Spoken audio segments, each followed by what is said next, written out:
Hey, Adam. Hey, Trent. We're back. Yeah. And I'm sitting in a new spot. Yeah, yeah. Soon they will know why. Yeah. So, last time, what did we touch on? We touched on accountability and resilience. Yeah, okay. So today, it's going to be an interesting one. Hmm. We mentioned that we will have a very, very special guest. Yeah. And we have the very, very special guest. Insert picture of special guest. Yeah. Don't do that. He's right here. Yeah. Today's guest is proof that limits don't define who you are and what you are, but it's how you respond, and that's what defined you. We have Nico sitting here with us today, and he is living proof. I mean, Nico took a hit physically, and it's how he came out of it, and who he became, who it made him into, and that's what's truly special to me, honestly. Nico, welcome onto the podcast. Yeah. It's really nice to have you here. Thank you very much. It's a pleasure for me to be with you. Thank you. So, Nico, I want to know a little bit about you. Take me back. Who is Nico? Who were you before it all happened? So I'm from South Africa. I'm a farm boy coming from the Free State in South Africa, where I was an outside boy playing outside, sports, driven, and I grew up on an army base where my father worked. And who are you now, Nico? Today, yeah, where I am, I got hit with an accident that happened when I was 7 years young. Okay. And it changed my whole life. I had things planned up. My father said I had a run up like Alan Donald. I had a sports career in front of me my whole, and with the accident that happened, it took some of that away, but it opened up other doors for me. Yeah, okay. Can you tell us actually about the accident? What happened? So as a young boy, it happened just after my 7th birthday in June, where it was the June-July holidays in South Africa. Okay. And we went to the farm, to my grandma's farm, or grandparents' farm, where we went to go and fetch a pony at one of our neighbors. And obviously my grandma said it's all right, we could go. And when we got there, got the pony, the guy actually said he would bring us back with a horse cart. Right. And he saddled in the horse cart, and it was the same horse every time that he used. The horse's name was actually Twaksak. You would know what it is. Yeah. What does that mean? So it's like it's tobacco bag. Oh, right. Okay. So that's what it's called in Afrikaans. Twak is like, sorry for interrupting you. Twak is like a bag of like very bad tobacco that like it does interesting things to you. Oh, right. But okay. tobacco. It's right. tobacco. So so that horse it was the calmest horse, or the horse that was settled in every time. But we were 7 grandchildren, so 5 on the horse cart. Me and my cousins. My sister actually was on the pony, and my other cousin, he was on his own horse. And about 100 meters away from their house, I was looking at something to my left-hand side, and the horse kicked up. And it kicked past the dashboard of the horse cart, basically, where I was sitting. And he kicked up, and he kicked me on my head. Wow. And then what happened after that, Nico? Luckily, my aunt was driving with a bakkie behind us, and her husband at that time was in the fire brigade. Okay. He was a paramedic, and she also knew paramedics and that stuff. And she drove with me to Bethlehem, to the hospital, and at that stage, she phoned my mother and father and tell them what happened, and they all met me in in Bethlehem in the provincial hospital, if you can call it that. It's like a government hospital. Right. So, and then they actually told my parents that they cannot do anything for me. The hospital cannot do anything for me. I had to be flown out to Bloemfontein. They weren't equipped to They handle. weren't equipped for my accident. Right. So at that stage, obviously my father was in the army and he was doing parachutes, and they couldn't fly me with a helicopter or a chopper from Bethlehem to Bloemfontein. That's about 300 kilometers from Wow. Okay. place. Yeah. So they actually flew me with an airplane, and they just flew me above the electricity wires and So they had to fly really, really low. really low because of my big pressure on my head. Oh my God. They couldn't fly me very high. So that was... Was that a military aircraft? No, that it was took a you, or private... civilian aircraft. It was a civilian aircraft and a civilian pilot. And he actually told my parents that was the hardest flight he ever had to do. I bet. I mean, Because he had just to fly above the electricity cables and... super low flying. yeah. Yeah. And this must have been like fairly quick after your accident. Yes, but I think it was about 2. I don't even know, because obviously I was out. So, Were you? Sorry if you don't mind me asking, but were you in a coma? yes, I was in a coma. I was, when they flew me to Bloemfontein, I was in obviously went directly into an operation, Right. and the doctor actually came out and told my parents that if I would see the sun come up the next morning, I'm going to be A miracle. no, I'm going to be a vegetable head, basically. Oh So I don't know what you so call that's- that. That's what the doctor said. Yeah, my God. Oh my God. I'm going to lose everything. I'm going to be... They have to put me like in a institution, and My God. So basically no hope. yeah, Wow. that's what the doctor said.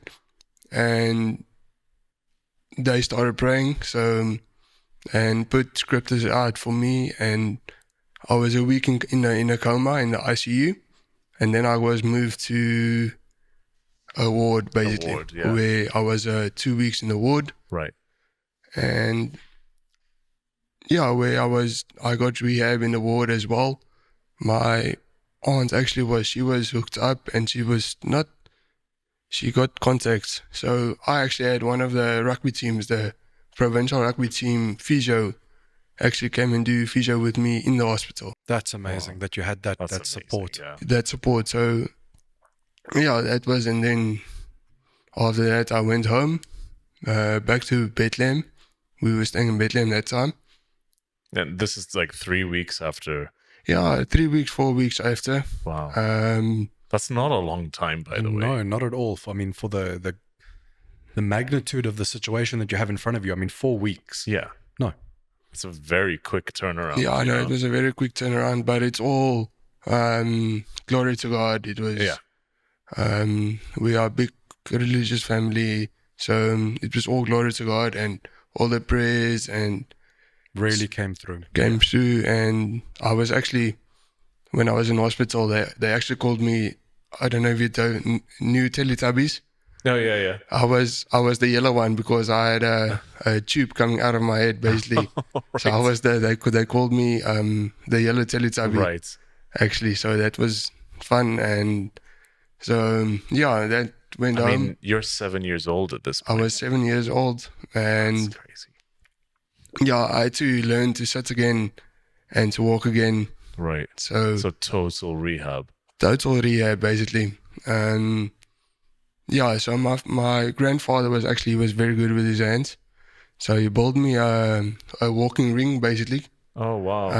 out of checker trolleys or checker trolley wheels. And he fabricated a walking ring for me. That's amazing. And basically within a week, I was walking again. Oh, That's wow. amazing.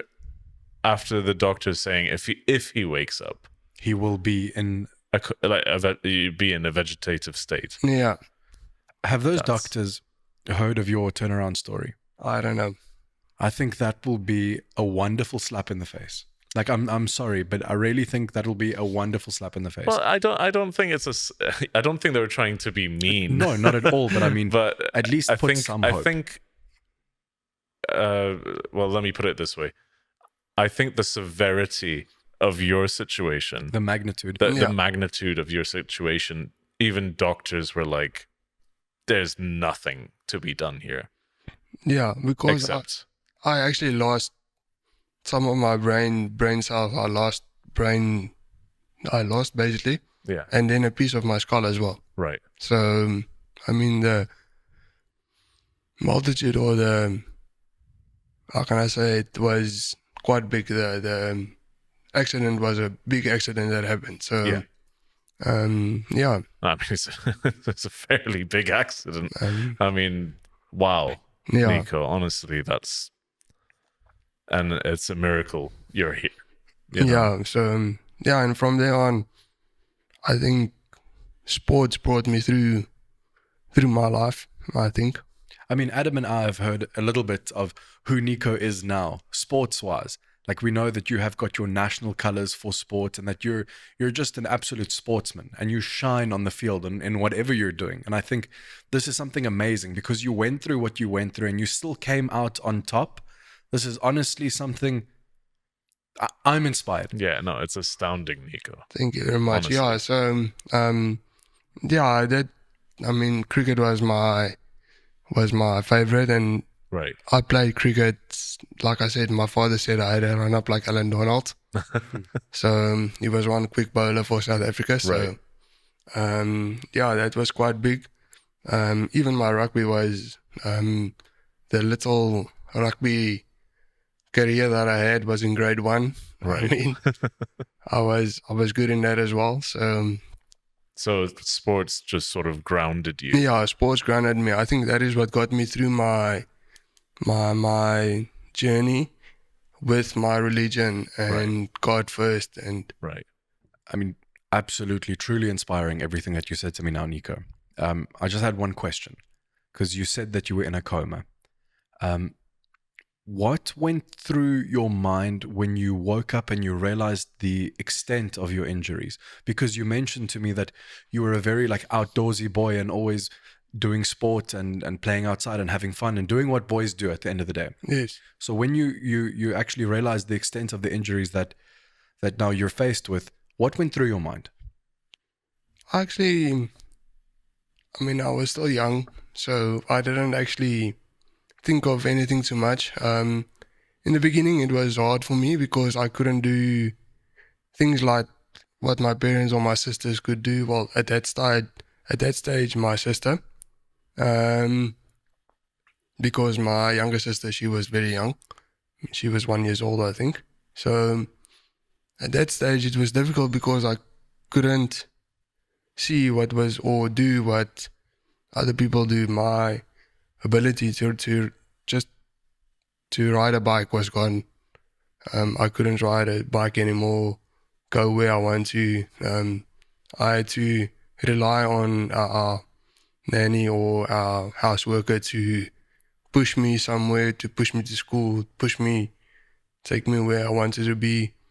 So that was a difficult part. Kind of like you lost a piece of childhood. Yes, because I cannot actually, before that stage, I cannot remember a lot of things of my childhood. I can remember bits and pieces, but not everything in its full. Not everything in full. Right. Like I can remember things on the farm that I did, and that what we did on the farm. But it's also just bits and pieces. Right. But also, you were very young. Yeah, when I was this very happened, young, so that actually played a big part of where I'm now, because I could learn everything from the start again. Right. I could learn, obviously, how to sit again, walk again. So I think that played a big part in where I am today.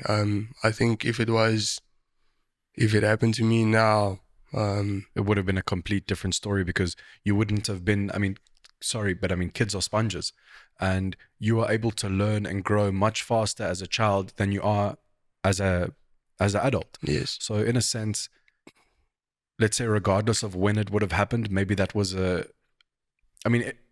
everything that happens is written at the end of the day. Yeah. Our line is drawn for us, and it's going to happen at any given time, because I mean, that's what's meant to be. And I think if it could have happened at any time, terrible situation, but that would have been the best time for that to happen, because you were able to learn everything, and you did have the support that you have around you. I mean, now it's different because you're grown up and everything has changed. It might not have been as easy to learn things how you learned them then. Yeah, I mean, if I could have gone and said, now the world owes me, where I wasn't at that stage. I think I was just, I'm a kid. I have to adapt. And yes, it was hard in the beginning, and because everything was done for me. And I think where it changed was when I went to hostel in my high school career. Okay. It actually... Sorry, just to interrupt you. For those of you who don't know, hostel is what we call boarding school in South Africa. So yeah, I actually went there, and the first 3 weeks or first month basically in hostel was very hard for me. Right. Because I always had my mother and your support system. My support, Yeah, and your support system. I'm not gonna lie, I cried every day, phoned my mother twice, 3 times a day. So she actually got angry with me sometimes. Right. And I actually, so that first month was very hard for me. But then I realized, okay, you can't, you are now here, you have to make it work, you have to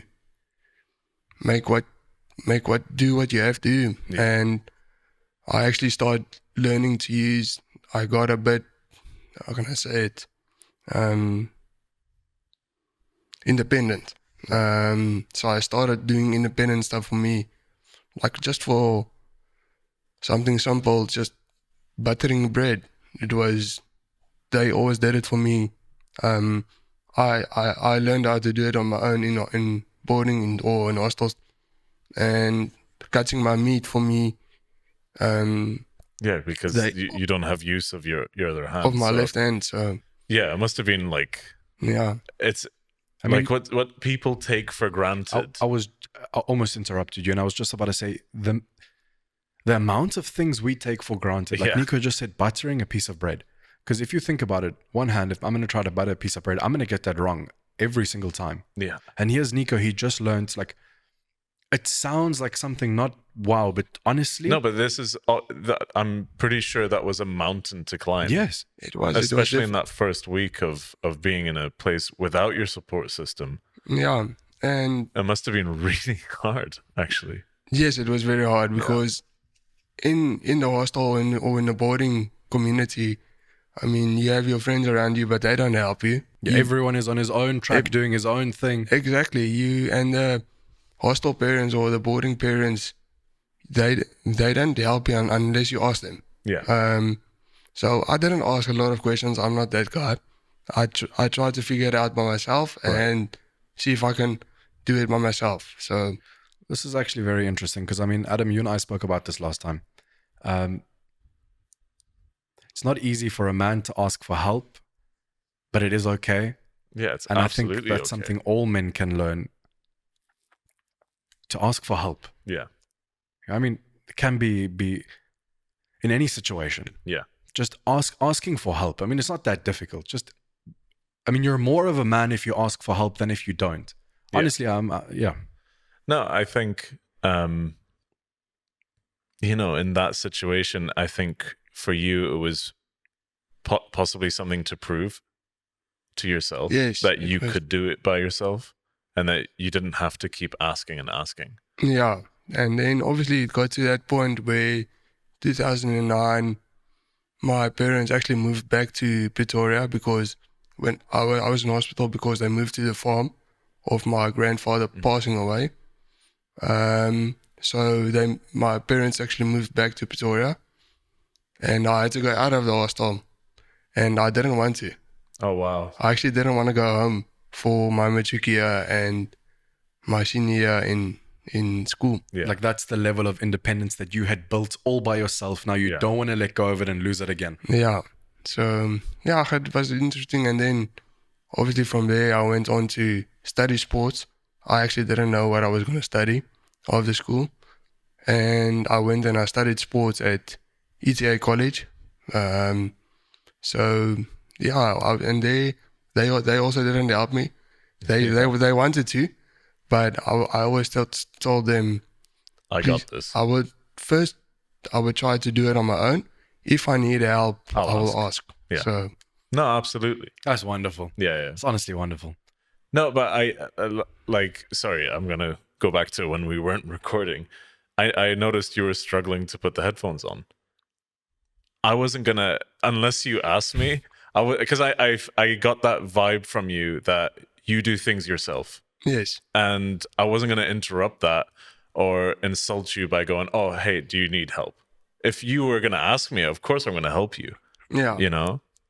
And it just shows how much, like, independence you exude, if I can say it that way. Yeah. And it's awesome. And it's so cool to hear how, like, and it's amazing to most see. people can't do what you do. Thank you very much. And most people don't have that sort of monstrous amount of willpower to overcome what you have overcome. So, you know, props for you, man. That's incredible. For me, like, to hear that is just, I mean, hearing it, yes, but seeing it in front of me, dude. Yeah, it's you know, thank you for being here. I really appreciate it. Major inspiration. Really appreciate it's a pleasure. you being here. It's great to be here to share my story and to and for people here to listen and to go, you know, to put things into perspective. It's like we've now seen what can be. Why can't we work harder to be more? You know what I mean? Yeah, absolutely. Like more for ourselves. Yeah. So we know you love sports. You mentioned cricket.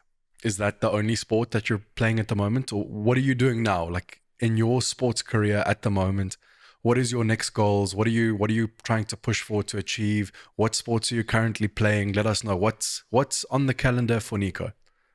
So I was playing cricket, like you mentioned now. I'm a big cricket fan. But when I was in school, I actually did athletics. Okay. I was like track and field?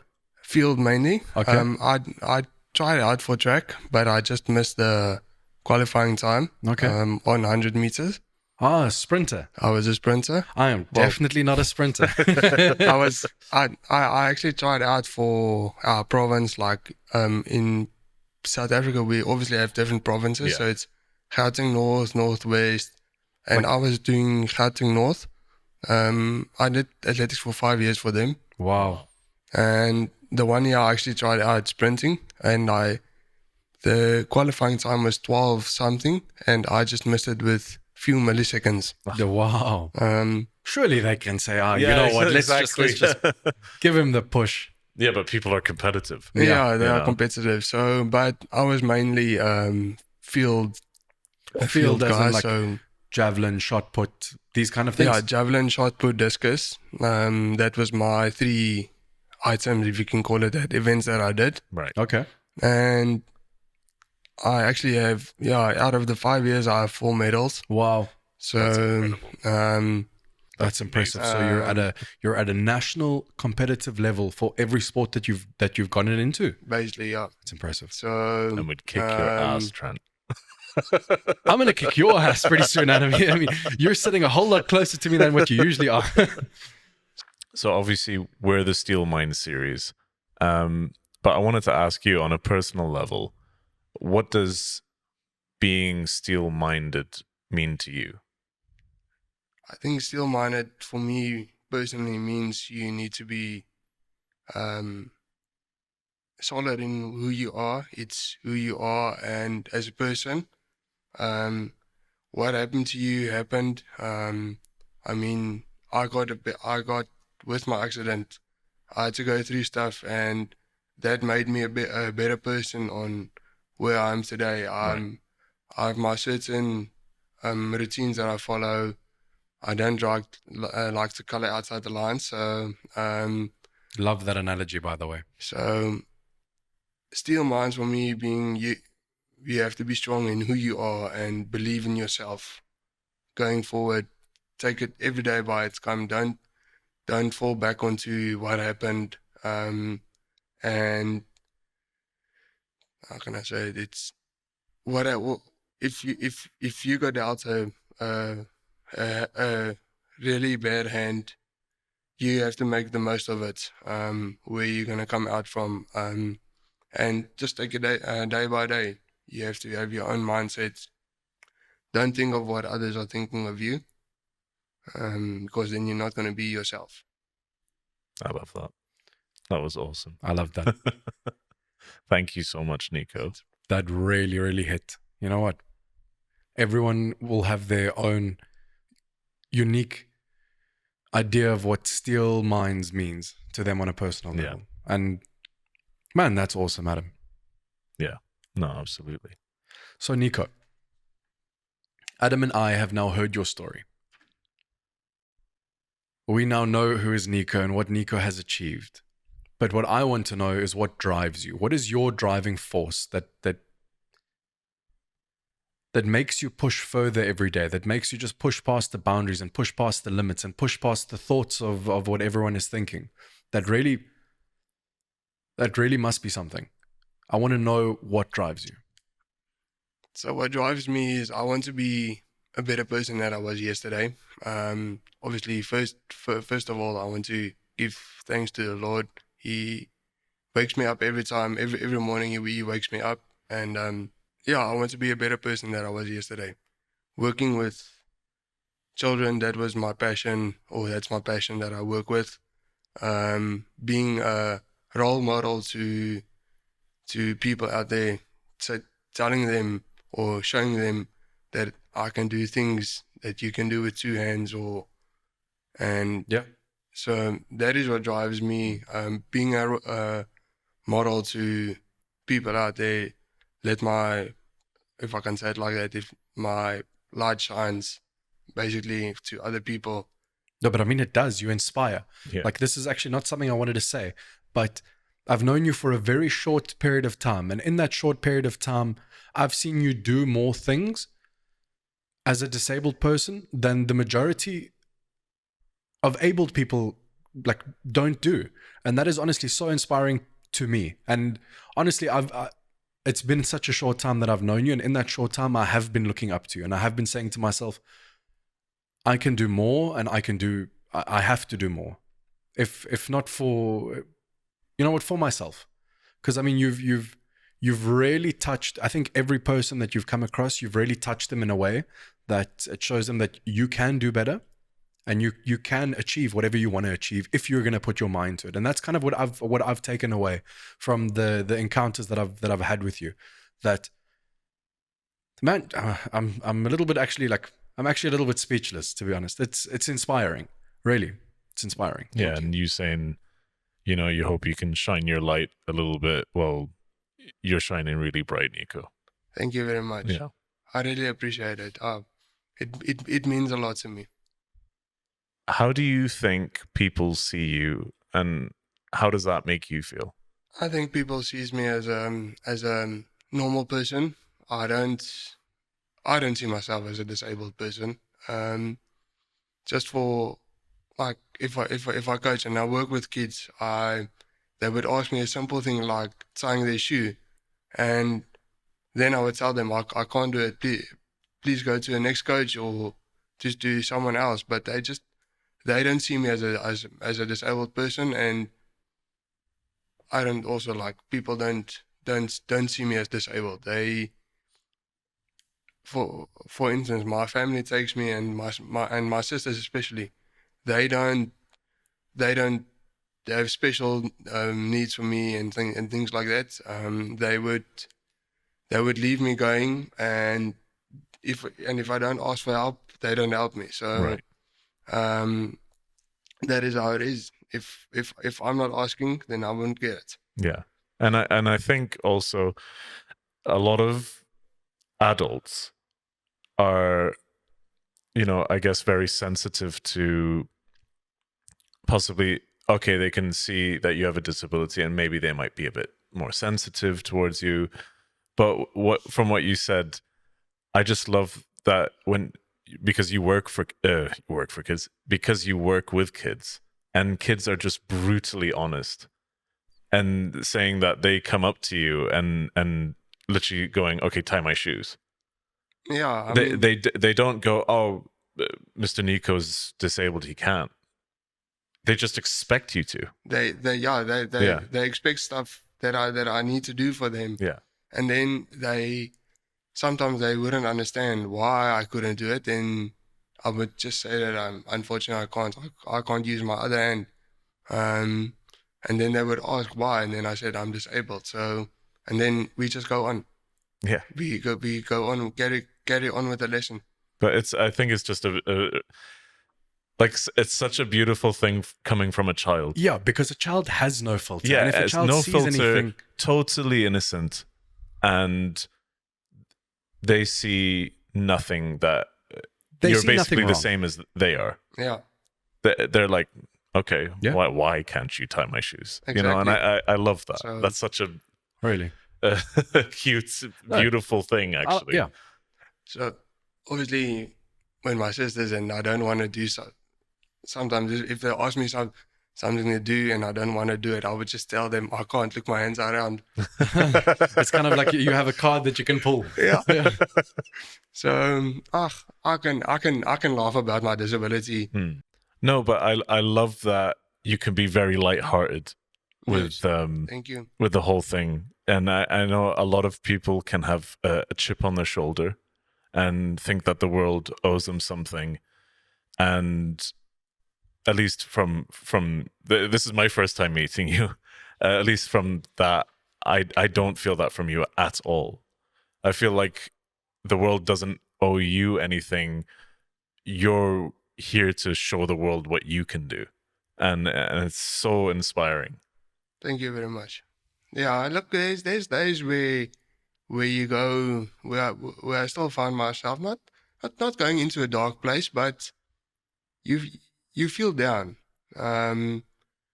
Like for instance, if I watch Top Gun or any war movies, that is what I wanted to do. So sometimes I get emotional when I watch those movies, because that is what I wanted to do. So there's the days, but then you need to go. You can't hold on to that. You need to look well ahead and go forward. I mean, what happened, yes. And there was, I think there's I think it's from Medea, the movie Medea, where she says, if you're down, it's fine to stay down for a minute, maybe 2 minutes or half an hour, but you have to get up. You have to move forward with your life. I mean, if I'm just going to sit down and I say the world owes me something, what legacy am I going to leave behind? So, absolutely.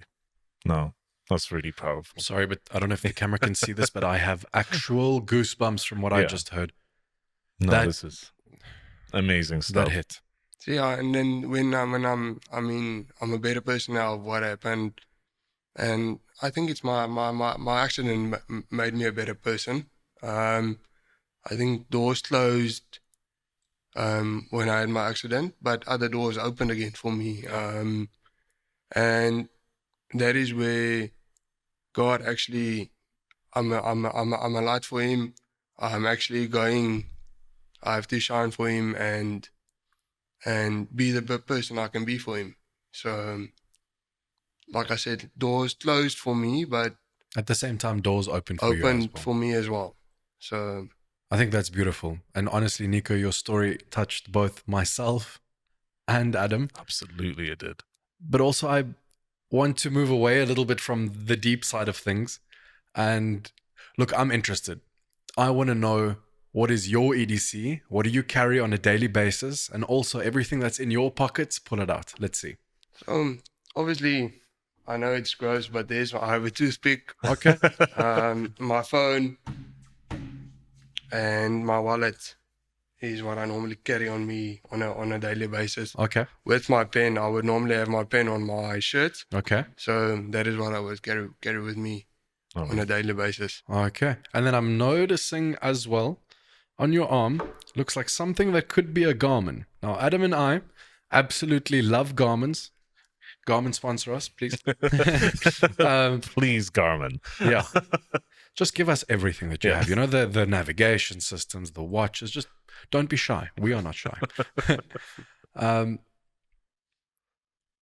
Really nice Garmin. Thank you very much. I noticed that from across the table and I said, that's nice. Yeah. Yes, my father actually got it for me when I got, basically he actually got it for me and as a present. So and he got himself a one as well, a black one, and I obviously got the silver one. So and my mother got the golden one. Oh wow, That's it's really like a family nice. affair. So, All three. That must have been a nice day for the Garmin shop employee. Oh, I bet they were 1, very 2, happy. 3. So yeah, it was a nice present for my father. Yeah. To me. So. Also a present. It was a birthday present. This was also a present from me to me. Yeah, I got in real shit when I came home with it because I had the Garmin 6 before this one. Okay. Yeah, I was in the mall one day and I walked past the Garmin store and I was like, oh, I really want a new one. Do I need it? No, I don't. And I had the black one, exactly the same as what you have now. And then the white one with the titanium blue caught my eye and I was like, oh, I think I'm going to do this. So I got it and I came home and I got, yeah. Trent can be a little impulsive. Yes. Impulsive buying. Money is there to be spent. I don't care what you tell me. You can make it back. You know what? Fair enough. Yeah, I mean that's how it is. If you work for your money, and you can't just save money. I mean, then you're not going to have a life. You need to enjoy it. You need to enjoy it. I'm good at enjoying it. Now, Nico, you've taken out a pen, a phone, a toothpick, and a wallet. Adam and I know because this came up before the cameras actually hit record. You have something else in your pocket that I need you to take out of your pocket for me to see it. So he basically said, this is my EDC and today I have this, and he pulled it out and I was like, whoa, don't show us. Like that's something cool. And you still haven't taken it out. Please, can you show us and just. So every day I basically, I bought something on Timu. It's like a capsule, medication capsules. And they put like motivational quotes in there. Okay. For every day, and obviously today was my blue one. So this is like quote of the day. This is the quote of the day, and it says, "Be gentle with yourself. You are doing the best you can." Wow. So that's awesome. I love that. That is my quote for the day that I have. Be gentle with yourself. You are doing the best that you can. Yes. You know, honestly, I feel like a lot of us could benefit from carrying around a quote of the day. That made my day. I mean, this whole interview and sit down with you was honestly spectacular.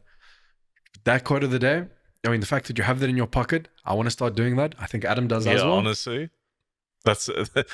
I do get those days where you need a pick me upper. Yeah, I need to be reminded. Yeah, and it's I mean, sometimes it's difficult to motivate yourself, I think, but you have to go through that, and even if it's just something that you memorized, and just say it to yourself, you can do it. A bit like a mantra, like yes, you say to yourself. You have a motto that you live by, and you know that motto. Otherwise, you're not going to achieve your goals that you have or goals that you set out. So. Yeah, I really like that. I think that's a really unique thing that we haven't really seen before. First time I've seen something like that. Yeah, I'm gonna start doing that. Yeah, I'll get one for you as well. Yeah, you know what? We'll pull the trigger on that one. Yeah, okay. I mean, you can make your own quotes or anything like that. I mean, I bought mine from Timu. So Timu can also sponsor us. Seems like we're looking for a lot of sponsors these days. We're looking. Anyone that wants to come on board, we are on board. So yeah, that is, and yeah, sometimes I don't open one. I will go days without not opening one, but it's when you need it. And then you get your day where you just, I felt like I need to open one, and then I would carry it with me the whole day. That's awesome. That's a really awesome thing. No, I love that. I'm glad we didn't actually find out before. Yeah. I mean, the second he pulled it out of his pocket and he's like, this is a quote. I was Yeah, like, we were whoa. wait, we'll do it on the episode. This is gold. Yeah. So yeah, that is my story. That's awesome. That is who Nico Betre is. Yeah. And Nico Betre was amazing to sit down with you, to hear your story, to actually go through everything with you and hear who you are. And honestly, you've touched me, you've inspired me. It's an absolute pleasure to have you here, and an honor, honestly. Yeah. And to be our first guest is it's amazing. Thank you very so much. And I really hope that your podcast will get more guests and well, we hope you come back. Actually, it would be really awesome. We could have a round 2. Yeah, that sounds good. I'm down. Yeah, anytime you can have me anytime back, and we can.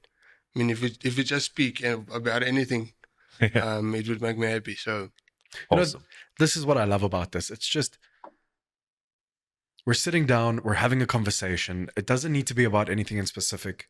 And at the end of the day, someone's going to take something away from it. Yeah, absolutely. No, I think it's I've watched so many things where I might not listen to the whole thing or something, but like I will take something away from it. And it's what I kind of wanted from this. Yeah. Like, just sitting here, I take things. And you've given us a lot, honestly. Yeah. Thank you so much for that.